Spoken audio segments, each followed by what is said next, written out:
good evening, wherever you are on this amazing, versatile, incredible planet that we live. Yes, I'm Ariel. I'm Shia. Welcome to being here. Yes. Honesty is not a lonely word. It's a riff off the Billy Joel song, of course. Our version is not nearly as musical, but what happens when you're just honest? We're going to explore it today because it's so easy to get concerned about being honest with yourself or honest with the people around you because you're afraid they won't like you anymore, or they're afraid you will not want to hear your perspective. Or you're afraid of the no that may come your way if you ask for what you want or need. I know we have guests on today who haven't heard this, but you heard it if you listened to last week's show. We canceled our trip Costa Rican adventure to Costa Rica, and it really wasn't our preference, but we ultimately knew we had to be honest and tell the truth, that the universe had aligned against its happening. And it wasn't safe. And when we called Federico, our partner down there a little bit ago, he said, "Oh, thank goodness that lifts such a weight off my shoulders. It's not safe here." And he would have done it for us, but it would have been a pressure on him to do something that didn't feel right. And I have to say that my concern was in letting people know that they'd be disappointed and upset. And yes, people are disappointed, but all we've gotten back so far is thank you so much for taking care of us. We'll go next year, or, we're sorting it all around. I think that when you're straightforward and true and tell the truth, your life works. And when Judge we didn't Judy, rehearse that. No, Judge Judy says something. If you're honest, you don't need to have a good memory. If you lie about things, then you have to remember the lie you told so you can be consistent with your lie. But if you tell the truth, it's very easy. Then life becomes very easy. Yeah. And here's the other thing.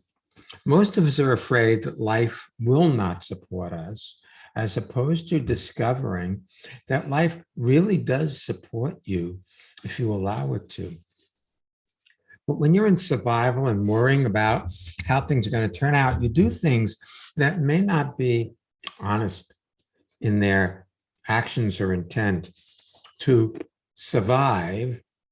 And it creates a perpetration between you and your life.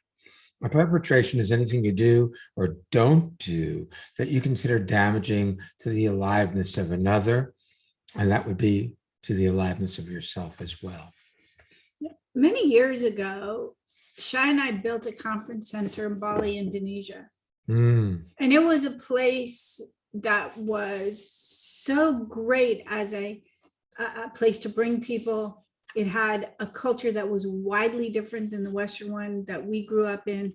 So people had a lot of benefit, not only of the courses that we had to offer, but just the culture itself. But the water supply we built on was very... it was corrupted. It had a lot of bugs in it. E. coli, etc. And we, even with a ultraviolet light installed filter, people got sick every day. And Shai looked at me one day and said, "It's not worth losing a friend over. Somebody will die here," because we couldn't control it. And we walked away from it. And we invested a lot of money in the building of it, but it wasn't worth it to lose a friend. And so we just left. And I see it in terms of... It reminds you of this. Yes, it is like this. It's like looking and seeing and being honest and moving forward. Well, look, if you're willing to look and tell the truth about what you see, then life becomes easy. But if you try to manipulate the universe to get things to turn out the way you would prefer, then this constant manipulation doesn't allow the universe to support you. And it's my experience that everything comes that you need if you let it. But if you manipulate it, it changes the outcome. We just spoke to a friend of ours, Eric, and shout out to you, Eric, and condolences. His mother passed away yesterday. His mother was in her 90s and lived in Florida and had a caregiver. And the caregiver called up and said, you know, Eric, please don't come here. It is so unsafe. There is so much COVID. We'll handle what needs to happen. And his mother will be buried in New Jersey in a month. But what he said, or in a week, excuse me, what he said really touched me. He said, I'm borrowing something that's often said in football. I'm just moving the ball forward, whether it's a yard, I'm just moving the ball forward. He's doing what needs to be done, what comes next, what you see, what is obvious, as opposed to wishing it were different. You know, the second principle of instantaneous transformation says that no two things can occupy the same place at the same time. If you're complaining about how your life is showing up, you can't be there to live your life. You're in a complaint in that moment, and that's all your life becomes. So my experience is that complaining does very little to change anything. In fact, it keeps what you don't like in place, and you get stuck and spend more time in purgatory rather than move on to heaven. I mean, you can go down to hell if you like. But heaven is right here, Right now, when you're in sync with yourself. That's when you're right. Honest. That's right. Honest is really the key To everything. The third principle. Anything you see honestly, without judging, simply see it. Is complete in the moment you see it. It is the agent for transformation. And I guarantee you, if you keep being honest and honest and honest, you will not be lonely. There are a lot of people who are waiting for you to choose that lifestyle if you haven't already. And it's a good place to start. Let's take our first amazing guest, shall we? Yes, please. All right, Madhu, welcome to being here. And tell us, where are you zooming in from today? Hi, I'm in Queens, New York. Hi. City. Hello. Hello. So yeah, thank you for having this topic, because this is really timely, actually, in a matter of speaking. So I recently had a performance review at work, and so honesty came up, actually, and so I got some feedback from my boss. Actually, I have it captured here, so I'm just gonna, it's a few sentences. So basically the feedback was, you know, I would, this is coming from my manager, I would like Madhu to continue to hone his leadership style. Madhu is very direct and has open conversations in a team environment. As his manager, I find it refreshing that he is open-minded when he uses that approach with me. However, in a team environment, it might create unnecessary friction between team members. Madhu will be able to get his message across a lot better if he softened his style. So That's very interesting. Yeah. You see, you can say the same thing, same words, but if you have energy and judgment in what you're saying, it is not well received. Also, Madhu, I think you haven't been taking into account something.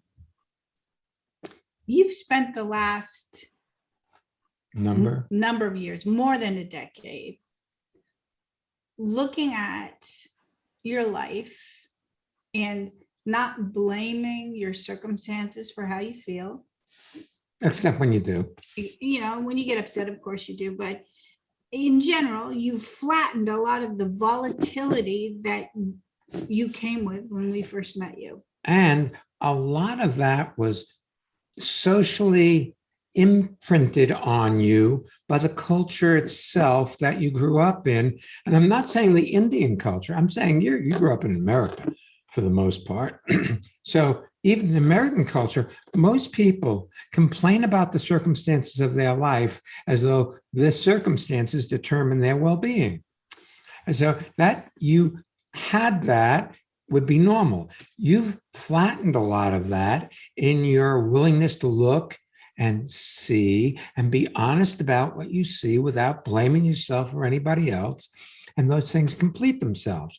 Most of your colleagues Have not had the benefit, she's so much better than me. I was going to say are brats. but if you take a look at what felt hurtful to you back when, you may see that they are poised to, they're more delicate than you give them credit for. So if you just say something that to you is a nothing burger, for them, They feel attacked. or they feel embarrassed. Yeah, they feel The seen. embarrassment factor. It's one thing if I said to you, "Oh, Madhu, you got lettuce in your teeth," and you were by yourself, you'd be like, "Oh, Ariel, thank you." But if I said to you, "Madhu, you have lettuce in your teeth," in front of your colleagues, there'd likely be a flush and embarrassment. You haven't recognized how delicate people are. In fact, I think your boss modeled a refreshing style that still is softened and he gets the point across. He didn't say, "Madhu regularly embarrasses people in meetings. He should cut it out." He said virtually that.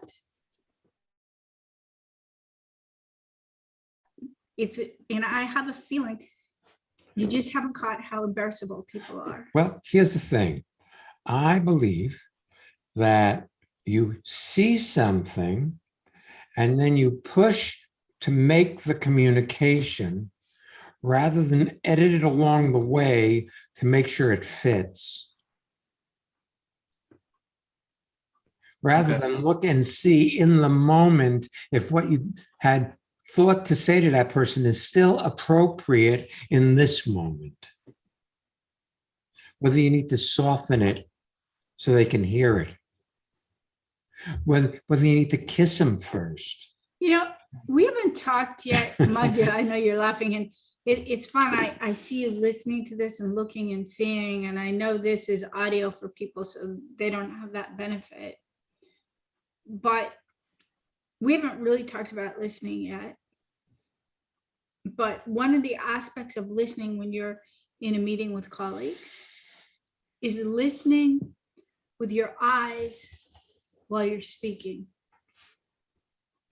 Because as you speak, you can see how it's landing if you're not in a rush to get it over with.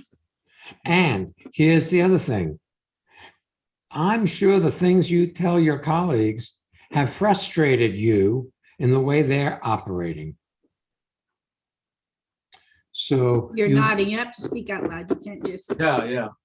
And so you bring that energy load with you in the communication. Right. So they do feel attacked because in a way you're pissed that they've been behaving this way. And now you get to tell them that, but there's energy with it. And that's the problem. It's not flat. It's not without for or against. Does that register as accurate? Yeah, yes. And I feel also like I have a tendency I've seen to get righteously right. Like if something comes up and I was right and I had an inkling and it manifests itself later, I can really kind of push the screw in to. Yes. Yeah. But I'm suggesting that that's done when you're upset, but as opposed to when you're really grounded in what you're talking about. And some of your attention is still on you and your feelings and your need to prove yourself right. I think, to use your words, pushing the screw in when it finally shows up that your inkling was accurate, it bears fruit that your perspective was accurate. When you, to use your words, put the screw in at that point, when you stick it to people, because well, they can't see it, you put your finger up and you were pushing, like you were like poking at them. See, I told you it was right. Right. At that moment, Madhu, that's when people are the most vulnerable, because they see that they were not accurate or they made a mistake. And at that point, like from time to time, Shia will turn to me and say, hey, I'm sorry, X, or I'll turn to him and say, I'm sorry, Y. That was strong. We almost always go, oh, that's all right, I wasn't listening to you. Or that's all right, in your case, that's all right, I didn't have it fully formed. I can see why we didn't go that direction. Because if you look, when you say you had an inkling of something, chances are when you communicated it, it wasn't formed in a way that they could see it. Right. So in that case, you guys are equal partners in not having moved in that direction. It's not like they were wrong and you were right. Yeah, that's true. And I'll tell you something, when I find that I've, in my perspective, made a mistake or haven't been kind enough or something, and I apologize to Shia, and if at that point he said, well, thank you, Ariel, She might hate me for that. I likely wouldn't be prone to being honest again anytime soon, because I wouldn't want to feel what came back in my moment of vulnerability. Right. Yeah. Yeah, hey, Madhu, see, whenever you catch yourself with a banner that you're driving forward into the war, you got to realize you're upset and that's not really going to produce the result that you would like to see happen, which is that your team works well. Right. Yeah. I'm actually working with someone new also, and I can see that his style is also soft and he also gets results, whereas I would have taken more of a, I guess, I think in my head I'm being direct, but he's also being direct, but his language is different, but he gets responses just the same. I don't think it's just language. I think what drives you is your judgment system as well. It's really well developed wherever you got it. It has its a development. So if I said to you, oh, no, we didn't do that right, you didn't, there's a mistake there. Like for instance, our friend Stephanie, who is one of the people who proofreads our emails and website for the German language. I saw her write to our web company, there's a mistake on the website. There was a word for Tuesday in German that includes an S, and the S was missing. So when she sent it, it was like, oh, there's a mistake. Can you put in the S? Here's how it reads. Here's how it should read. She could say the same thing, even in a typed email. Oh, you're missing the S. It reads like this. Could you make it read like that? So even if it's the same thing, if you're judging somebody for having made that quote mistake, it will come through regardless of what you say. So here's the thing, Madhu. It really starts with you. If you're kind to you, you'll be kind to the people you interact with. But if the conversation in your head castigates you, beats on you, punishes you for things that you consider to be mistakes, you're going to do that same stuff to other people. It's really fun. When did you get this feedback from your boss? Just a couple of weeks ago. And yeah, it was like a summary of like things that have happened over the past, year. So things have come up. Yeah. Somehow I think hearing that has unlocked something in you because you look really, really good. It may not be related to that, but you look younger, you look handsomer. There's a quality. And sometimes I've found for me when I hear something I know inside, but I haven't really addressed yet, and it becomes obvious, something in me relaxes because I'm not trying to hide it from myself. Yeah. It just makes me wonder if that was relieving as well as slightly upsetting to hear. Yeah. Yeah. Yeah. I do feel like a load off. The other thing, I think you want to handle that aspect of your way of interacting with people anyway. And this just gives you permission to change. Yeah. I think like when I interact with people and colleagues, I have a model of how I should be, and I try to force fit myself into that model and try to operate through that model rather than just Yes. who I am. Rather than being a person with them, you are a manager with them. Right. I loved you saying that you have a model. You've always been prone to finding a model over here of someone you admire and actuating it over here, because I remember early on when we knew you, the person who introduced you to our seminars had been leading seminars for men about dating. And that particular system had a model of pickup lines. And you were very funny. In one of our books, you told us what the pickup line was. What was the pickup line? Was good. You do it better than I do. Okay. Yeah. If I could rearrange the alphabet, I'd put you and I together. Yeah. Right. So, and that was part of the model. And if you actually went out and said that to somebody, They would not stick around. And if they did, you wouldn't want to be with them. Because you say it now kind of like as a joke, but it as part of that model, it really was sincerely something to say to somebody. And then there's you. And you're enough. And the moment. And you're brilliant. And anytime you've accessed the moment, your brilliance shines. Yeah, that's awesome. Yeah. Yes, you are. You are. And I see a couple of possibilities. As long as you're owning this awareness hypothesis of I can be effective and soft at the same time.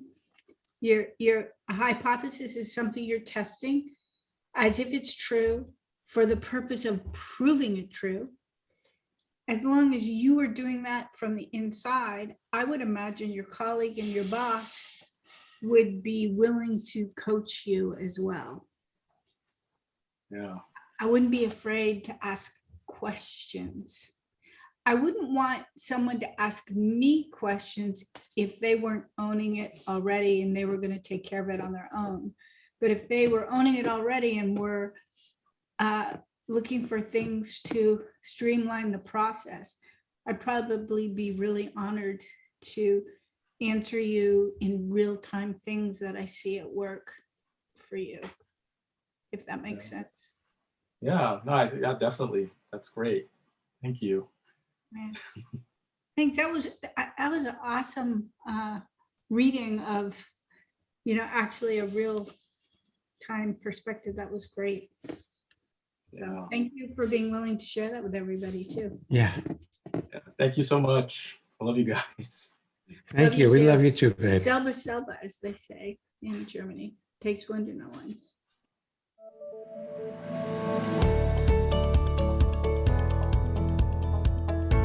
Hey, you want to hear about transformation? Mm-hmm. We've got one of our listeners about to tell you about what's happened in their life out of listening to being here.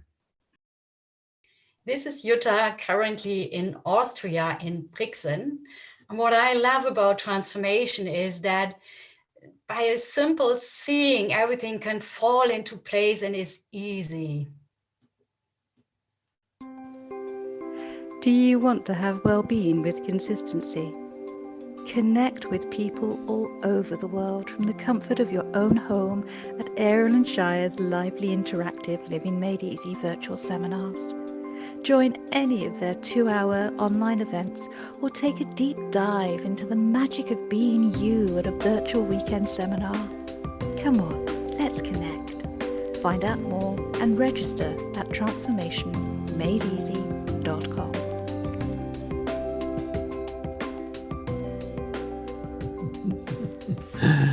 Living Made Easy seminars, February 26th, Monday, February 28th, and Tuesday, March 1st. February 26th is a Saturday.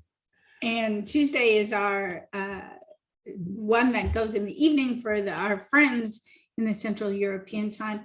If you'd like to join us for a Living Made Easy seminar, you can just go up to our website, transformationmadeeasy.com. Our next 2 weekends, our weekend seminar is coming up pretty quickly. Passion, Revitalize Your Life, March 5th and 6th. And then we'll be offering Leap into Life, April 30th to May 1st. So all are available to you. So feel free at transformationmadeeasy.com. Hey. Let's take our second guest. Yes. Christiana, where are you zooming in from today? And welcome to being here. Hello. Hello. I'm zooming in from Hamburg, Germany. Welcome. Welcome. It's so funny listening to Madhu because my question is nearly the same, but from the other way, the other way around, because I'm in the position to give feedback to my team members. Yes. I have 25 team members and I'm responsible for them. So I have to give them feedback about their work. And every time I'm in the position to do that, I think of all this. I have to listen to them. I have to see how my speech is, how they react to my speech. And then I soften my words so much that I can't get the message across. Well, it's very interesting. Honesty is not a lonely word. Honesty is the key to your question, really. It's about looking and being honest. And, here's the thing. People know how they're doing. And if you try to make them work better by telling them they're doing better than they are, they won't respect you for it. Yeah, this wasn't a surprise to Madhu. He actually knows that from time to time he gets on a righteous jag where he's right and they're wrong. And he knows that is not fostering teamwork. This was not a surprise. It was presented to him in a way that came from an angle he may not have heard before, but this was not news. It's something that he has been struggling with for a long time, actually. And it may have been said in a way that will be easier for him than ever to access or allow in. But I suspect it's not exactly the same with you. If you're looking at me and telling me, giving me a review, and you're looking at my reaction and you're softening, and you don't get it across, I have a feeling at least some part of your attention goes to you and being liked. I have another take. She's nodding. By the way, yes, I'm nodding. I didn't want people to think I was being mean to you. So my take is that you have once had a conversation with us about how your father was and how you didn't want to be like him. Mm.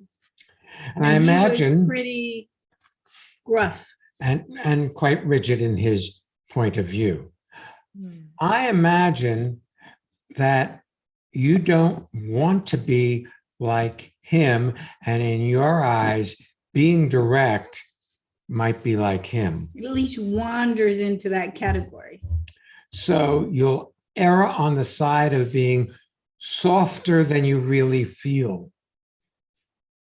Yeah, that's really true, because in my thoughts, I'm very rigid and very severe.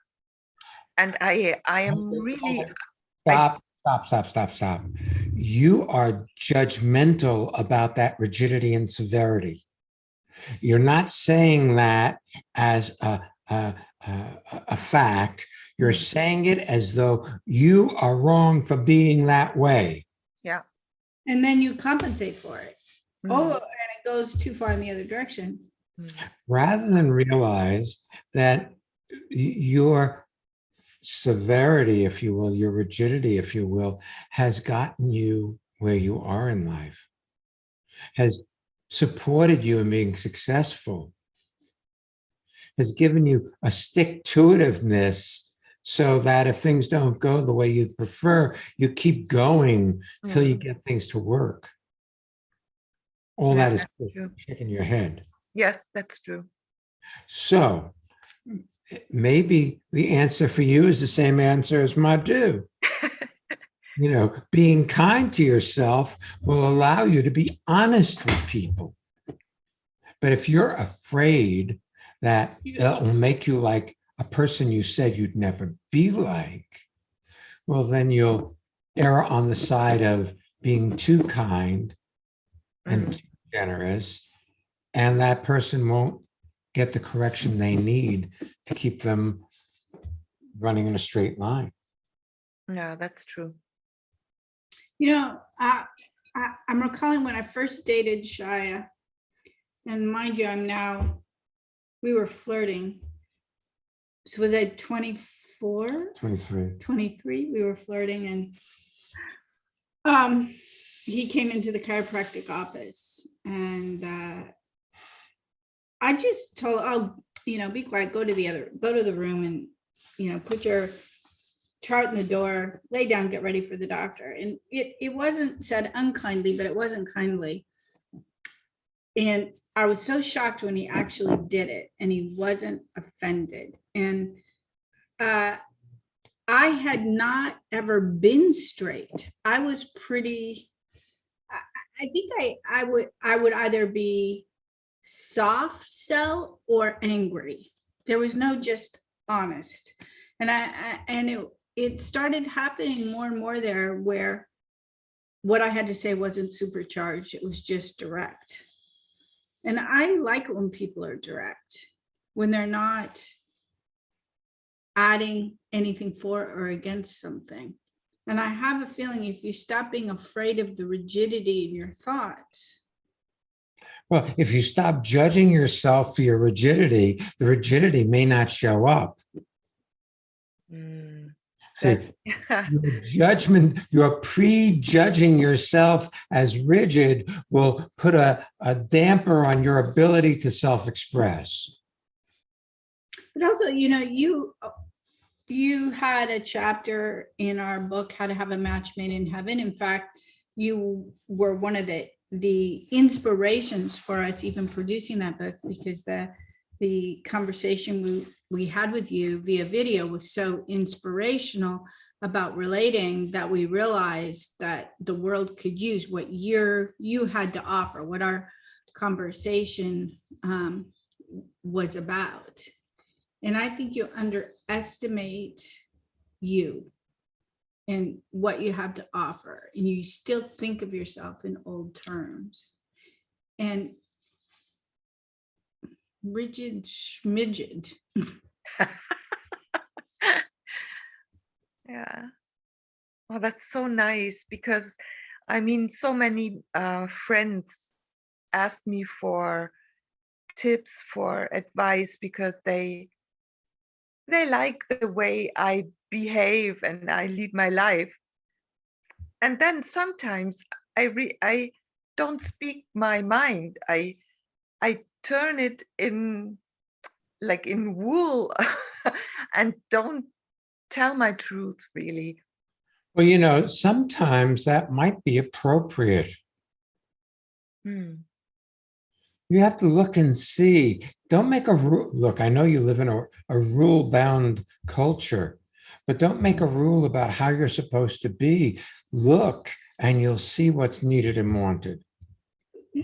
For instance, we have a friend who we, really care about. We like her very, very much. And she is so determined to not get vaccinated, ever get vaccinated. And, her husband is high risk. And so our truth is, boy, we really think you should get vaccinated. And it's really important that we don't try, if following your example, you would say our truth is wrapped up in wool. But it is wrapped up in wool because if we went after what we think she should do when she doesn't want to hear, it would have sharp edges. So we're far better off wrapping it up in wool and allowing her the honor to live her life as she chooses. Wow, this is so freeing. Because, sometimes I think I always have to speak my truth. Otherwise, I'm not really faithful to myself. Or, yeah.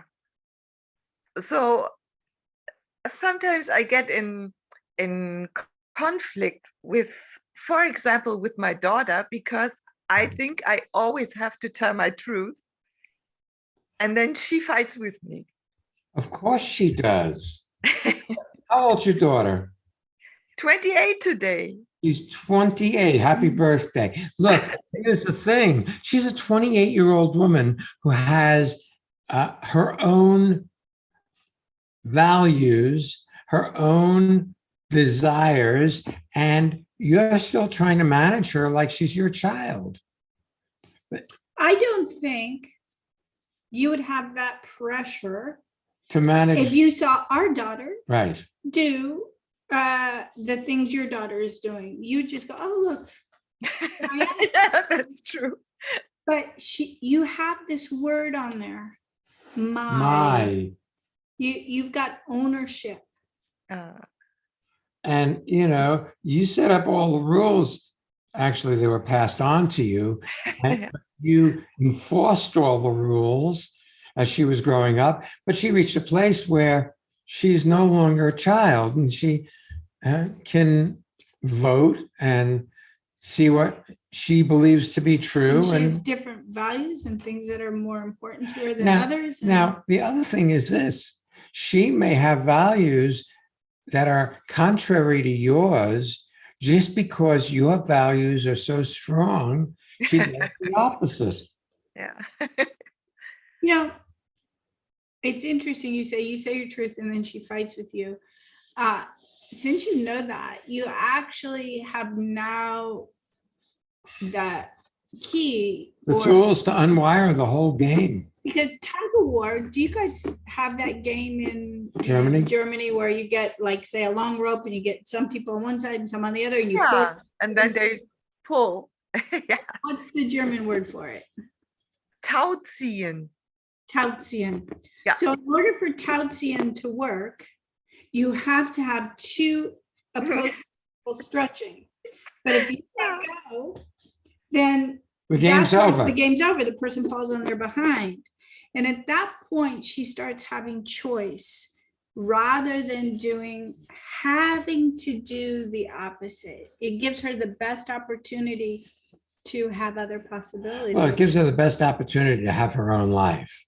Yeah, great. Rather than have a life that's based in resistance to what her mother says or wants. And the other thing is, I know that and this is not a comparison, but I know your relationship with your father had certain values that he thought were really important that he tried to instill on you that were not true for you. And he did his best. I know you're doing your best, but it doesn't mean that your perspective will work for her. Yeah. So then the question is, do you feel you are telling her these things to make you feel better or to help her? Well, I think I'm telling her these things to help her, but I see that I don't help her because she wants to live a different life than, well, she wants the situations to, yeah, she wants to live a different life than I want to live. That's right. And you see, here's the thing. She's determining her life in resistance to what you want for her. So she's not really determining her life.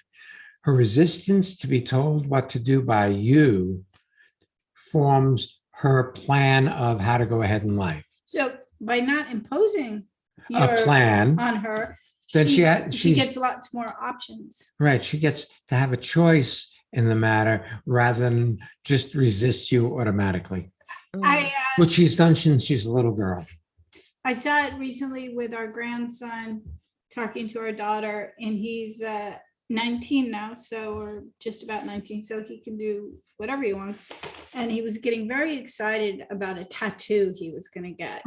He showed us an image, and it's a tattoo of a cleaver, Meat cleaver. meat cleaver, you know, knife, in honor of somebody who passed away, and he wanted, you know, and you could tell his mother was like, I'm not saying anything because the moment I say something, he'll have to get it.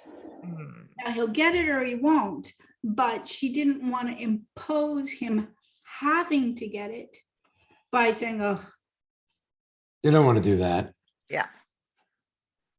She's savvy enough to see that he's reactivatable enough that he will have to react. So we'll see what he does.